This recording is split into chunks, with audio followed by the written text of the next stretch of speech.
Hello everyone, আমি আপনাদের মাঝে আবার একটি নতুন গল্প নিয়ে উপস্থিত। গল্পটির নাম হলো বিচ্ছেদ ভালোবাসা।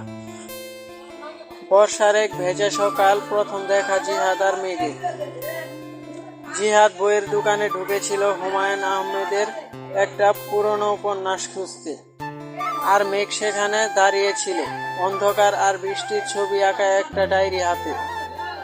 মেঘ হেসে বলেছিল, তোমার পছন্দ হুমায়ুন আহমেদ। আমারও সেই মুহূর্তটা যেন অন্যরকম কিছু ছিল। বৃষ্টি থেমে গিয়েছিল, কিন্তু জিহাদের ভিতরে যেন এক নতুন আবহাওয়া শুরু হয়েছে। পরের কয়েক মাস ছিল একটার পর একটা গল্পে ভরা। মেঘের হাত ধরে শহরের অলিগলি, বৃষ্টি ভেজা কফি, হঠাৎ করে লেখা ছোট্ট কবিতা, কিংবা মাঝরাতে ফোনে চুপচাপ থাকা, সবই ছিল ভালোবাসাই ভাষা।